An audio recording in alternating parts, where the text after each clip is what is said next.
أعوذ بالله من الشيطان الرجيم. بسم الله الرحمن الرحيم.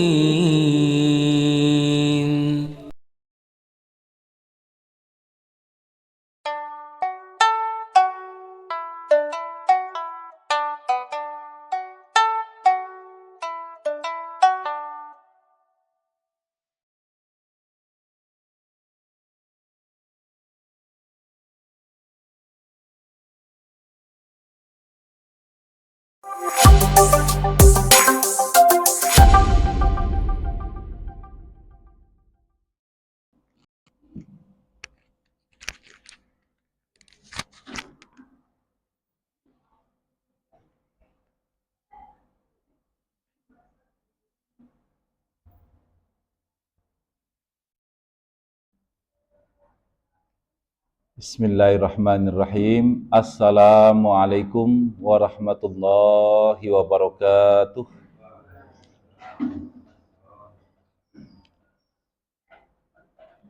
Alhamdulillahi rabbil alamin wa bihi nasta'in ala umurid dunya waddin wassalatu wassalam ala nabiyyina Muhammadin sallallahu alaihi wasallam wa ala alihi wa sahbihi ajma'in, amma ba'd. Allahumma salli wa sallim ala nabiyyina Muhammadin sallallahu alaihi wasallam wa ala alihi wa sahbihi ajma'in. Bapak Ibu jamaah salat maghrib yang dirahmati oleh Allah, bersyukur pada kesempatan hari ini kita kembali melanjutkan kajian rutin kita, kajian tafsir Juz Amma, yang pada kesempatan malam hari ini kita akan membahas surah Al-Insyirah. Surah di mana berkaitan dengan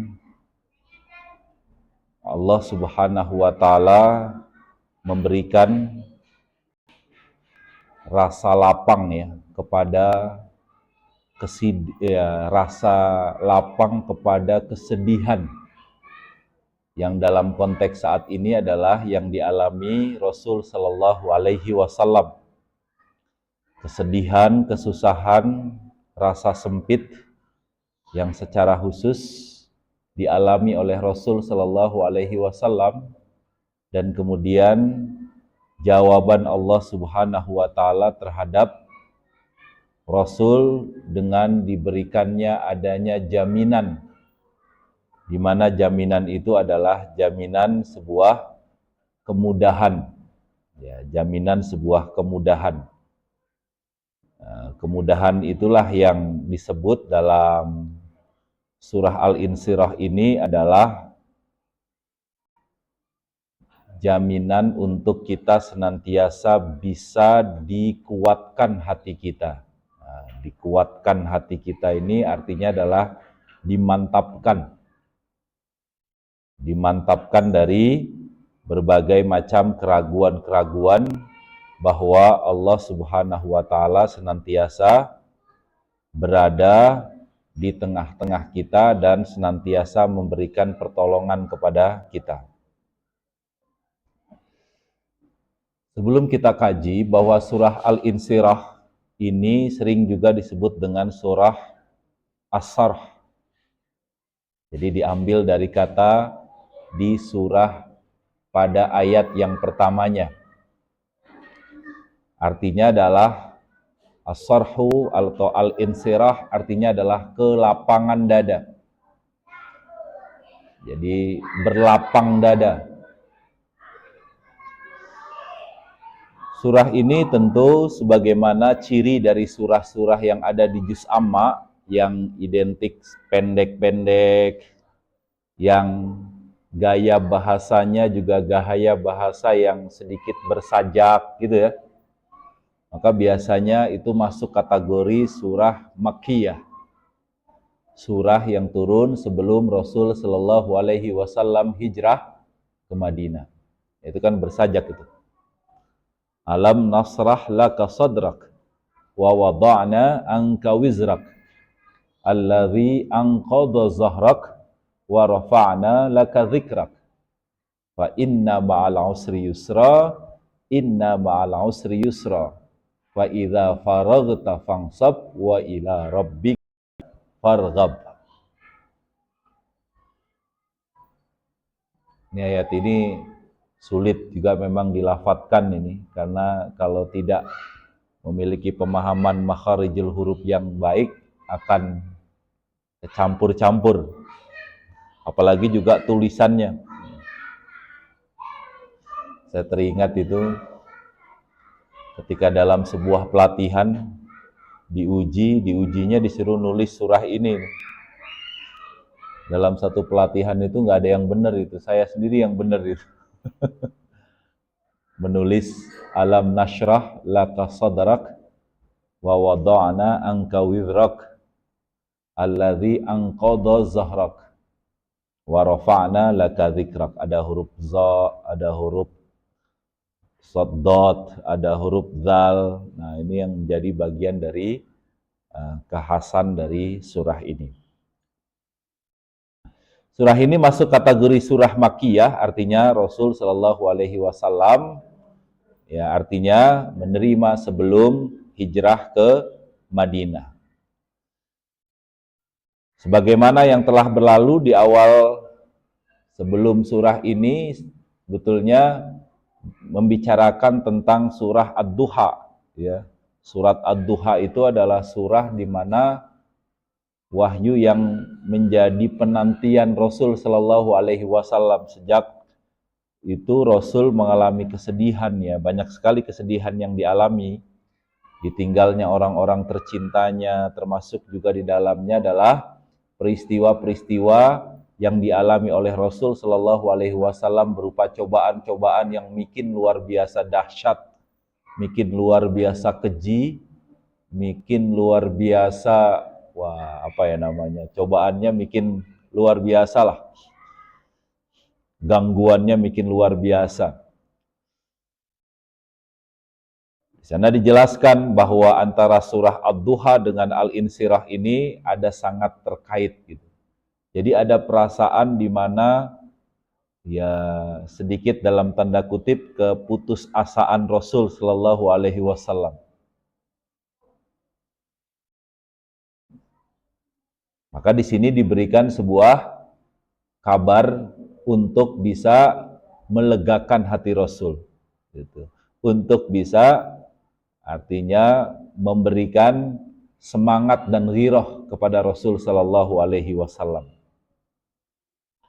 di mana adanya kepastian akan datangnya nikmat Allah Subhanahu wa taala kepada Nabi kita Nabi Muhammad Shallallahu Alaihi Wasallam. Sehingga kadangkala para ulama menyebut surah Ad-Duha dengan surah Al-Insyirah ini adalah satu kesatuan. Artinya sama-sama membicarakan tentang bagaimana nikmat Allah Subhanahu wa taala yang diberikan kepada Nabi kita Nabi Muhammad, dan tentu adalah kepada umatnya. Namun demikian, kalau bisa kita lihat di sini, surah Al-Insyirah ini cenderung berbicara tentang nikmat-nikmat yang bersifat maknawi, bukan nikmat-nikmat yang bersifat zahiriyah, bukan nikmat-nikmat yang bersifat tampak, tapi nikmat yang bersifat maknawi, nikmat yang berkaitan dengan ghirah dan semangat serta kelapangan hati beliau. Jadi surah ini diturunkan berkaitan dengan pengingatan kepada beliau akan nikmat Allah Subhanahu wa taala yang berupa kelapangan dada, sehingga beliau bisa bersabar dari segala kesulitan-kesulitan, dari segala godaan-godaan, dan dari segala tantangan-tantangan dalam media dakwah, dalam penyebaran kalimat Allah Subhanahu wa taala. Nah, ini konteksnya, Bapak Ibu sekalian. Jadi konteks surah ini turun kepada Rasul Shallallahu Alaihi Wasallam sebagai pelipur lara dalam hal kaitannya dengan pemberian nikmat dan karunia secara maknawi. Nikmat dan karunia itu berupa adalah ketenangan dan kelapangan hati. Itu nikmat yang juga dianugerahkan oleh Allah Subhanahu wa taala kepada nabi kita Nabi Muhammad sallallahu alaihi wasallam. Nah, kita mulai Bapak Ibu. Allah Subhanahu wa taala berfirman dalam permulaan ayatnya, "Alam nashrah laka sadrak." Bukankah kami telah melapangkan dadamu wahai Muhammad? Artinya Allah lah yang telah menjadikan dada Nabi Muhammad sallallahu alaihi wasallam lapang, tenang, sehingga kemudian beliau diberi kelembutan, ketegaran, kesabaran dalam menghadapi berbagai macam ujian yang dihadapi dalam proses dakwahnya. Kalau itu bukan sebuah pemberian Allah Subhanahu wa taala, wah, bagaimana kesulitan dan bagaimana gangguan serta godaan yang dialami Rasul ya terhadap, dan musuhnya itu adalah orang-orang terdekatnya. Yang membencinya itu adalah orang-orang yang dekat. Apalagi paman terdekatnya juga meninggalkannya. Itu kan secara otomatis sebuah peristiwa yang sangat berat sekali. Bagaimana Abu Jahal, bagaimana Abu Lahab, termasuk juga di dalamnya adalah istri dan antek-anteknya itu, wah, bikin serius itu memberikan gangguan kepada Rasul Sallallahu Alaihi Wasallam. Meskipun beliau digelari dengan gelar-gelaran yang buruk, dikasih gelar-gelar yang buruk, dikatakan pendusta, dikatakan penyihir, dikatakan orang gila, ya, dikatakan orang yang murtad dari kepercayaan nenek moyangnya, gitu ya. Tapi itu semua dihadapi oleh Rasul dengan lapang dada. Alam nasrah laka sadrak. Jadi ada sebuah karunia dari Allah Subhanahu wa taala yang diberikan kepada Nabi kita Nabi Muhammad sallallahu alaihi wasallam. Jadi ini yang perlu dipastikan bahwa karunia ketenangan itu senantiasa masih tetap hadir bagi siapa yang secara khusus yakin terhadap nikmat dan pertolongan Allah Subhanahu wa taala. Nggak boleh lagi terputus. Nggak boleh lagi kemudian ragu. Inilah bekal utama ya kita, notabene-nya seorang muslim, seorang mukmin. Termasuk di dalamnya dalam kita melakukan upaya baik diawali di keluarga, di masyarakat sekitar, termasuk juga di dalamnya adalah di lingkungan pekerjaan kita. Ini menjadi bagian penting bahwa adanya karunia yang Allah Subhanahu wa taala senantiasa berikan kepada siapa yang yakin terhadap pertolongan dan perlindungannya.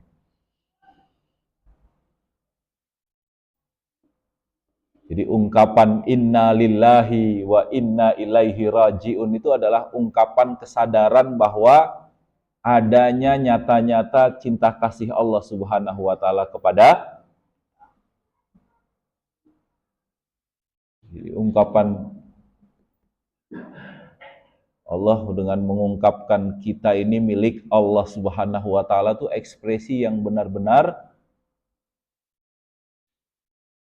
tinggi itu.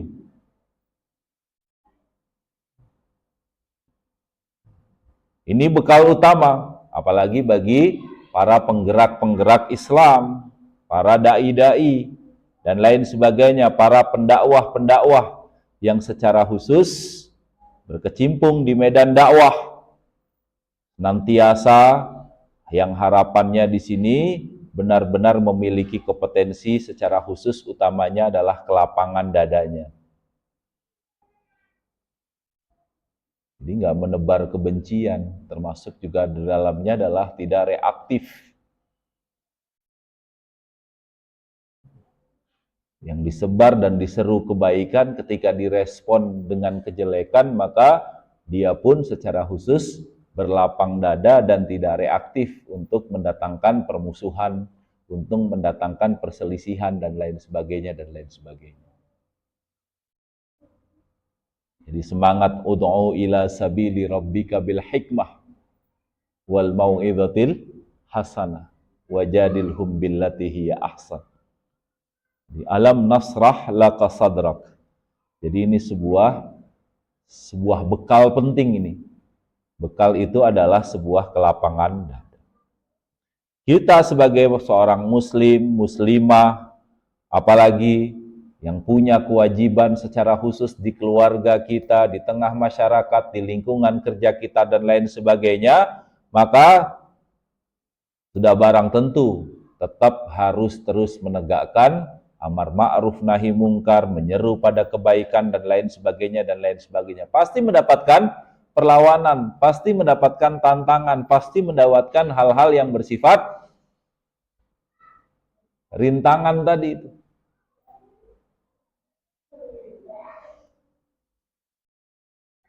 Bahkan tidak saja rintangan, tapi sebaliknya celaan, cercaan, dan lain sebagainya. Maka yang dibutuhkan adalah semangat keyakinan untuk senantiasa terus berada pada ketentuannya dengan memiliki sikap lapang dada.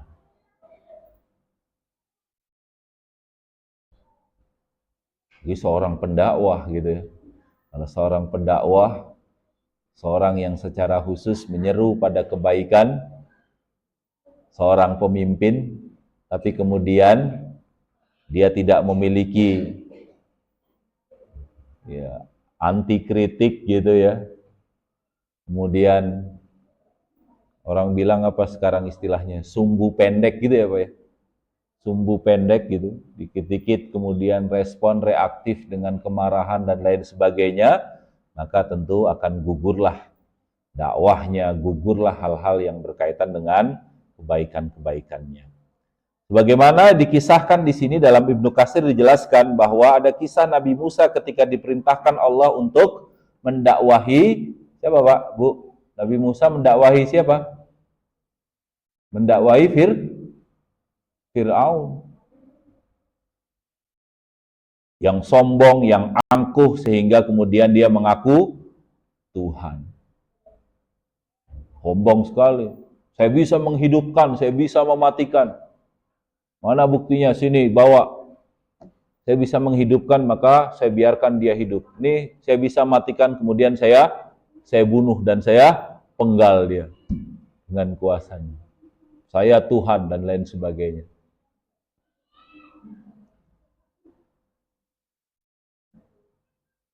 Apa doanya Nabi Musa? Idhab ila fir'auna innahu tagha. Qala rabbishrahli sadri wa yassirli amri wahlul 'uqdatam min lisani yafqahu qawli.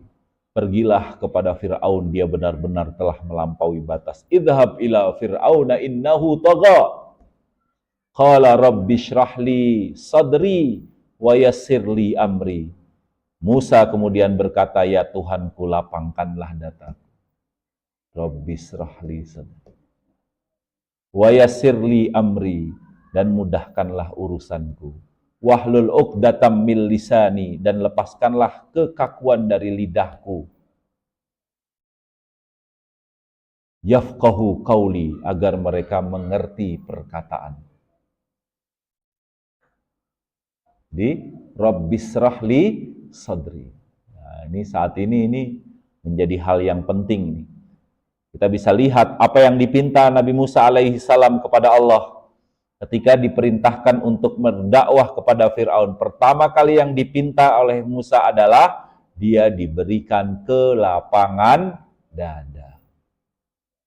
Maka senantiasalah kita memohon kepada Allah dalam segala aktivitas kita, menjadi seorang ayah, menjadi seorang ibu, menjadi seorang suami, menjadi seorang istri, menjadi pribadi di tengah masyarakat, maka menjadi pribadi yang Rabbishrahli sadri.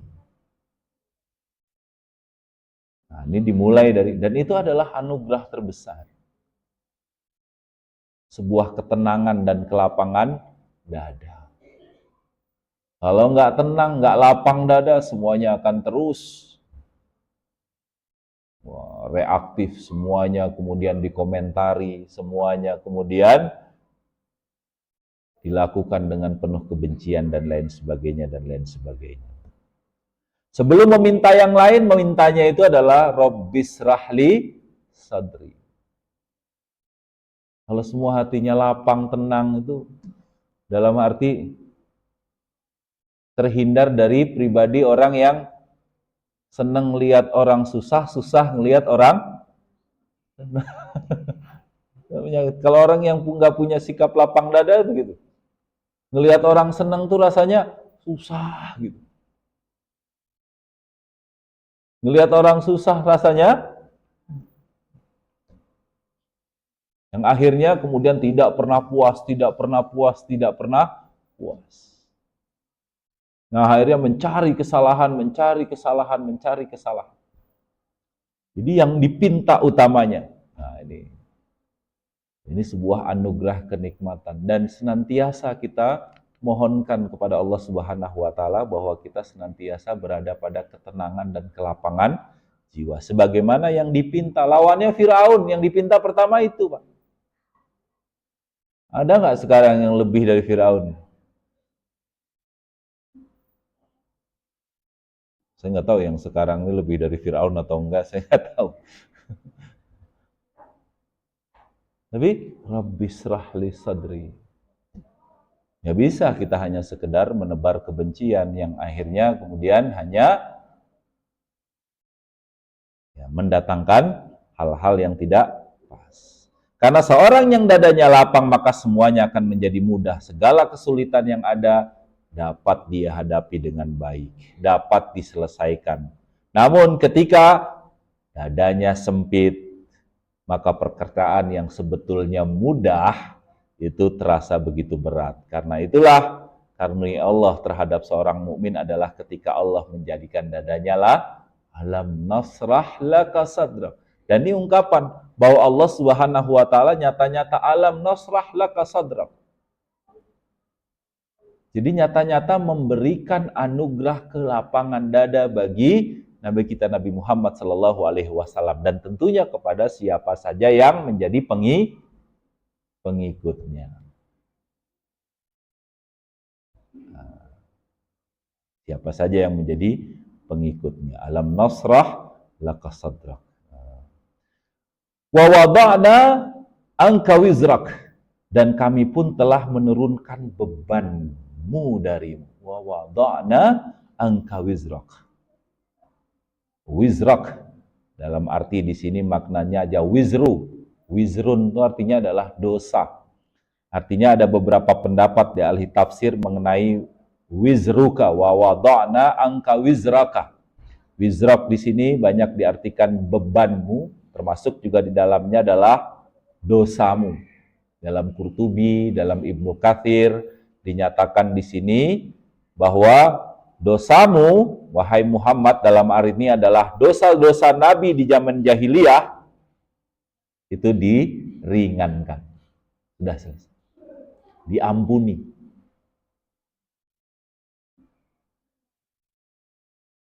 Karena Nabi di zaman jahiliyah pernah terjerumus ke dalam kesalahan-kesalahan sebelum beliau diutus menjadi seorang Nabi. Tentunya misalnya seperti mengikuti sebagian adat kebiasaan kaumnya. Meskipun Rasul Shallallahu Alaihi Wasallam tidak pernah menyembah berhala, tapi ya tentu ya memiliki mungkin awalnya percaya terhadap nenek moyang dan tradisi-tradisi yang secara khusus ketika itu berkembang. Karena ahli tafsir lain menjelaskan bahwa di sini wizraka di sini adalah dosamu, artinya adalah dosa yang membebanimu. Artinya Nabi kepada umatnya sehingga seakan-akan beliau ikut memikul beban dosa berat itu. Di wizruka itu wa wada'na anka wizrak. Jadi sudah ringankan beban dosa-dosa dari dosa-dosa atau perbuatan-perbuatan umatmu. Karena diantara sifat Rasul Shallallahu Alaihi Wasallam kan peduli ya terhadap umatnya kan gitu. Nah, di penghujung saja apa yang dipikirkan oleh Rasul kan selain ummati, ummati, ummati begitu ya. Laqad ja'akum rasulam min anfusikum azizun alaihi ma'anittum harisun alaikum bil mu'minin raufur rahim. Jadi sesungguhnya telah datang kepadamu seorang rasul dari kaummu sendiri, di mana berat terasa olehnya penderitaan yang kamu alami. Dia sangat menginginkan keimanan, keselamatan, semua hadir, sehingga kemudian penyantun dan penyayang terhadap orang-orang yang beriman. Harisun alaikum bil mu'minin raufur rahim. Nah, ini. Ada juga yang memahami dalam konteks dakwah, ya, diringankan beban dan kesulitan-kesulitan dakwahnya. Allah memberikan janji itu. Selain kelapangan dada, Allah Subhanahu wa taala juga benar-benar bagi siapa yang senantiasa berada dan yakin kepadanya akan senantiasa meringankan bebannya. Sehingga semua yang diangkat oleh Allah agar tidak mendapatkan beban. Ini yang menjadi hal yang penting. Sehingga itu para jumhur ulama berpendapat bahwa para nabi mungkin saja berdosa dengan catatan dosa mereka tidak berkaitan dengan risalah, dosa mereka yang lakukan sangatlah sedikit, bukan dosa-dosa yang besar, tapi Allah Subhanahu wa taala wa wada'na an kawizra. Ini karunia. Karunia. Jadi kurang apa lagi kata Allah Subhanahu wa taala. Kemudian alladzi anqadha zahrak, di mana beban tadi itu yang memberatkan punggungmu. Angkodo ini artinya adalah yang memberatkan. Sampai kata angkodo itu sering diartikan adalah beban berat yang suaranya itu sangat keras. Seperti halnya suara onta yang punggungnya terdapat atau diletakkan pelana dengan tumpukan beban yang sangat berat. Angkodal ibil. Ya gitu ya. Jadi dikasih beban yang sangat-sangat berat dan kemudian unta itu kemudian merasa, unta himar itu kan nggak ada ngambeknya itu. Kalau kuda ada ngambeknya itu, tapi dia ngambek dengan bersuara yang sangat keras. Maka oleh karena itu apa? Orang soleh ketika terjerumus ke dalam dosa, maka dia akan merasa berat. Dia akan merasa malu di hadapan Allah. Dadanya terasa sempit, sangat menyesalinya. Oleh karena itu Allah menyuruhnya untuk takut dari perbuatan-perbuatan yang mengarah pada kemaksiatan. Sehingga apa? Dia akan mendatangkan kebaikan, kemudahan, diawali dengan lapang dadanya, ringan bebannya, sehingga kemudian apa yang menjadi tanggung jawabnya itu bisa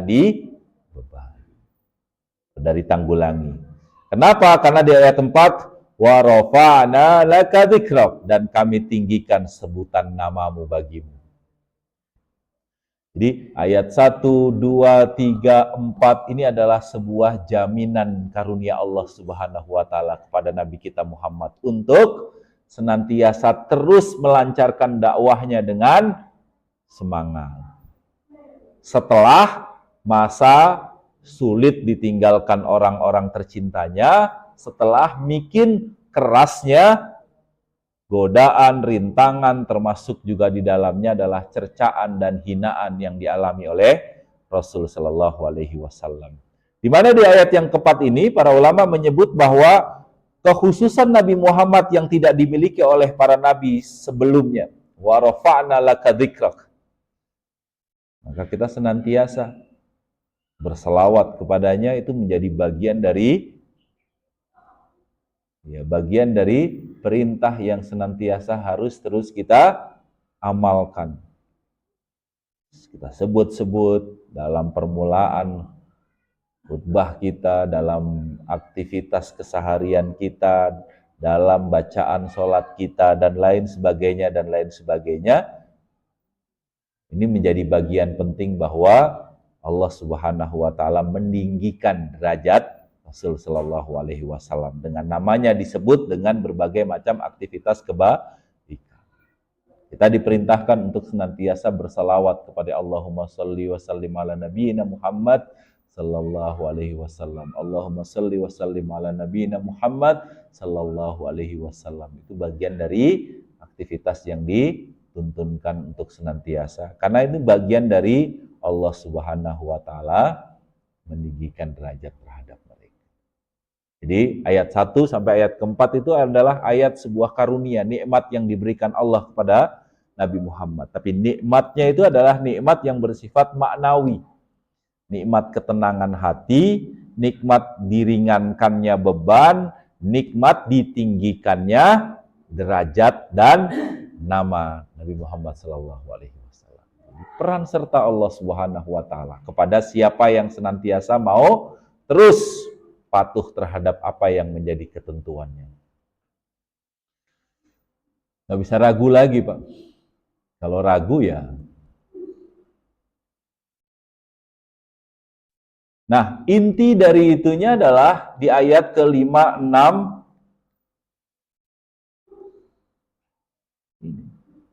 Apa itu? Inti darinya adalah fa inna ma'al usri yusra. Inna ma'al usri yusra. Ini sebetulnya dua ayat di tengah ini yang menjadi janji Allah Subhanahu wa Ta'ala bahwa sesungguhnya bersama kesulitan ada kemudahan.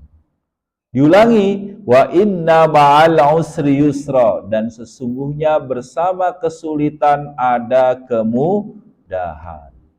Lihat itu, al-usranya itu menggunakan alif lam, al-usra. Tapi yusranya menggunakan dalam bentuk nakirah. Ini menunjukkan bahwa kesulitannya itu tertentu. Tapi kemudahannya itu banyak, Pak. Tidak tertentu. Satu kesulitan dengan berbagai macam kemudahan. Nah, kalau dalam isim itu kan ada isim disebut dengan isim ma'rifah. Isim ma'rifah itu adalah isim yang tertentu. Al-babu, pintu itu.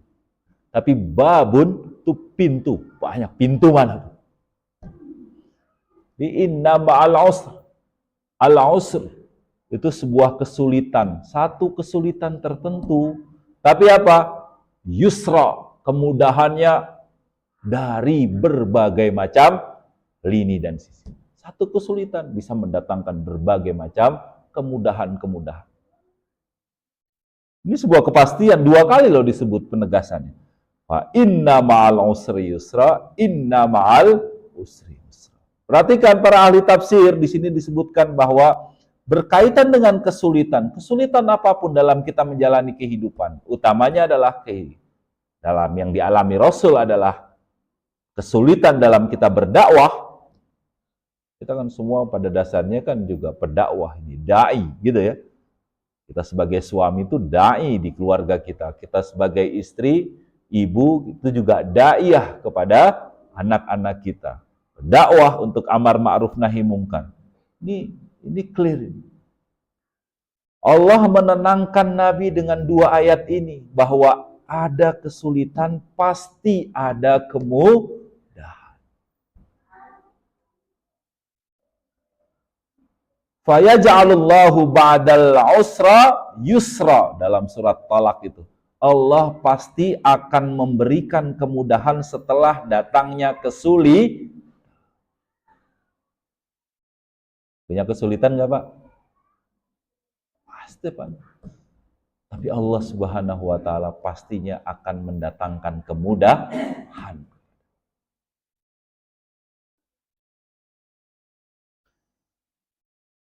Dalam sabda Nabi kan dijelaskan di sini di tafsir Ibnu Katsir ini. Wa anna nasra ma'as sabri wa annal faraja ma'al karbi wa anna ma'al usra yusra, dan sesungguhnya pertolongan datang bersama kesabaran. Annan nasra ma'as sabri, siapa yang sabar maka senantiasa dapat pertolongan. Wa annal faraja, dan kelapangan itu ma'al karabi, kelapangan tadi itu pasti datang dengan adanya penderitaan. Penderitaan dulu, baru kita akan mendapatkan kelapangan. Wa anna ma'al usri yusra, dan setiap kesulitan pasti ada kemudahan. Maka oleh karena itu di dua ayat ini terdapat 4 penguatan bahwa setiap kesulitan pasti ada kemudahan.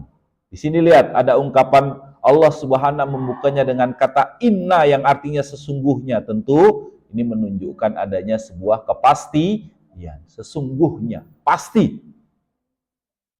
Jangan diragukan, Bu. Inna ma'al usri yusra. Inna. Kemudian yang kedua, Allah mengulangi kalimat tersebut dengan benar-benar memberikan sebuah penekanan.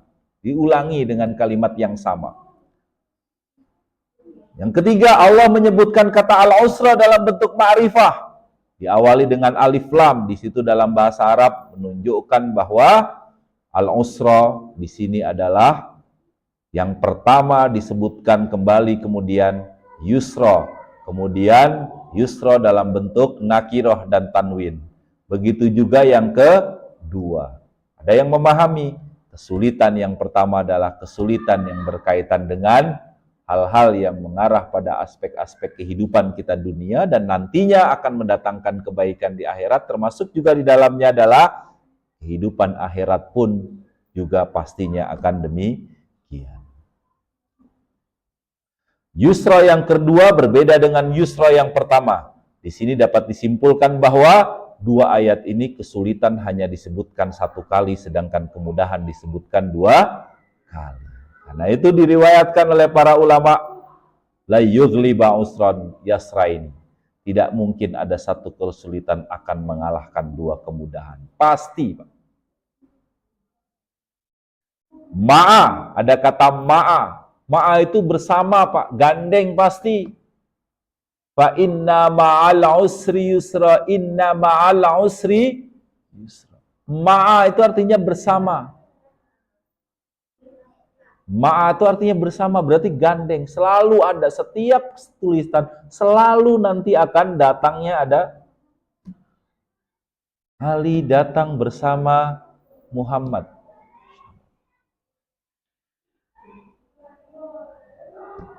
Selalu, Pak. Ini menunjukkan bahwa kemudahan tersebut akan segera datang setelah kesulitan. Pasti. Nah, ini mendatangkan bahwa jadi jalan keluar itu dekat. Seakan-akan dia datang bersama kesulitan yang baru saja dihadapi. Ini esensi.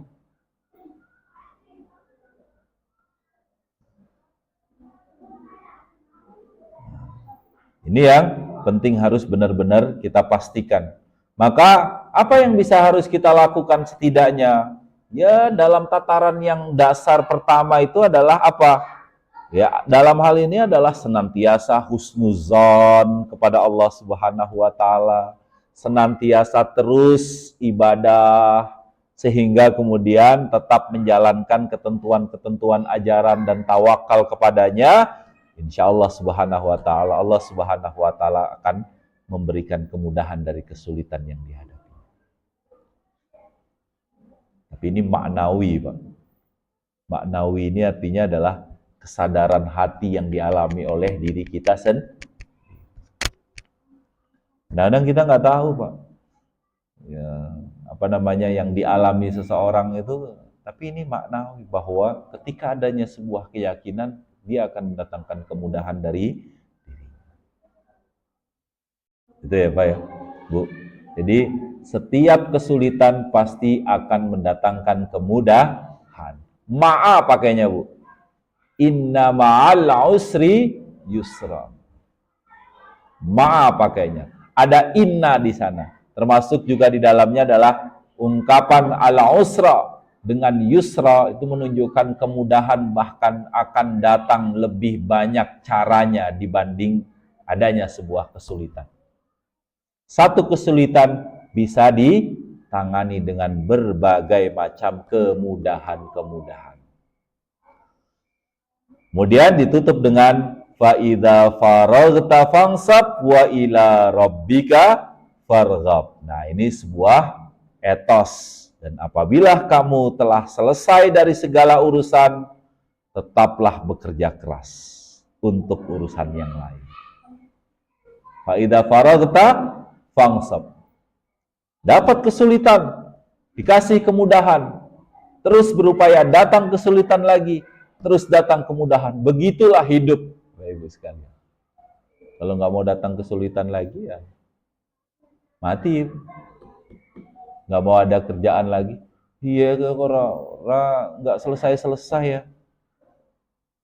Mati saja. Karena itulah hidup. Fa'idha faraghta, selesai urusan satu, datang urusan yang lain, kita selesaikan.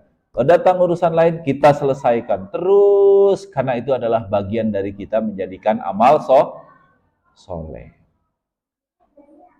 Jika engkau telah selesai dari urusan akhiratmu, maka fokuslah dengan urusan ibadah selanjutnya. Jika engkau telah selesai dari salat, maka seriuslah dalam berdoa. Jika engkau telah selesai dari tasyahud, maka teruslah kemudian berdoa untuk dunia dan akhirat. Jika selesai dari urusan berdakwah untuk A, maka kemudian teruslah meningkatkan yang B. Terus demikian. Fa'idha faraghta. Maka apabila engkau telah selesai dengan urusan duniamu, fansab, maka tetaplah semangat konsentrasi untuk urusan akhiratmu. Yang menyebut gitu. Fa'idha faraghta fansab. Terus bekerja, dapat hasilnya, fansab. Sisihkan untuk kita akhirat. Begitu Pak, terus. Bisa juga ada yang memahami itu. Ada yang memahami fa'idha faraghta fansab. Selesai urusan yang pertama, masuk lagi urusan yang selanjutnya terus. Ini perintah kita untuk senantiasa terus fokus, konsentrasi, serius untuk senantiasa beribadah. Bukan hanya konsentrasi dalam hal ibadah untuk dunia saja, tapi juga dalam kaitannya untuk di akhirat. Wabtaghi fima ataqallah daral akhirah wala tansa nasibaka minad dunya. Enggak boleh, kita harus seimbang dunia dan akhirat. Diakhiri di penghujungnya wa ila rabbika farghab, dan hanya kepada engkaulah kemudian berhadap. Kemudian diakhiri dengan kesadaran bahwa nantinya kita pasti akan kembali, nantinya kita akan menghadap kepada Allah Subhanahu wa taala. Ila rabbika, ini menunjukkan susunan kata yang secara khusus adanya sebuah kepasrahan kepada Allah Subhanahu wa taala. Bahwa kita milik Allah, bahwa kita adalah hamba Allah yang senantiasa harus terus patuh dan senantiasa harus terus ikut pada apa yang menjadi tuntunannya. Berharap kepada Tuhanmu. Berhadap kepada Tuhanmu. Ini menunjukkan bahwa ila rabbika, ila rabbika. Ila rabbika wa ila rabbika farghab. Farghab inilah yang menjadi kata kunci penting.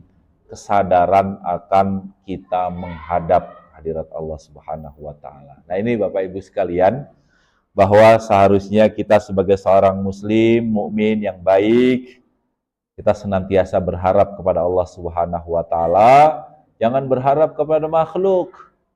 Yang mendatangkan ketenangan kita Allah, yang meringankan beban kita Allah, yang mengangkat derajat Allah, yang memberikan kemudahan dari kesulitan-kesulitan yang kita hadapi Allah Subhanahu wa ta'ala. Jangan berharap kepada makhluk. Jangan kemudian menjadi hambanya makhluk. Yang kemudian, wah, mereka semua ada masanya, Pak. Mengharap sekarang menurut mereka tenang, tapi ketika dia sudah mungkin tidak berkuasa, ya sulit lagi. Nah, ini Bapak Ibu sekalian, mudah-mudahan kita senantiasa yakin dan mudah-mudahan Allah Subhanahu wa taala benar-benar memberikan ketenangan pada diri kita, kekuatan untuk senantiasa menghadapi berbagai macam kesulitan-kesulitan kehidupan dengan keyakinan inna ma'al usri yusra. Matur nuwun, mudah-mudahan bermanfaat Bapak Ibu sekalian. Billahi taufik wal hidayah. Assalamualaikum warahmatullahi wabarakatuh.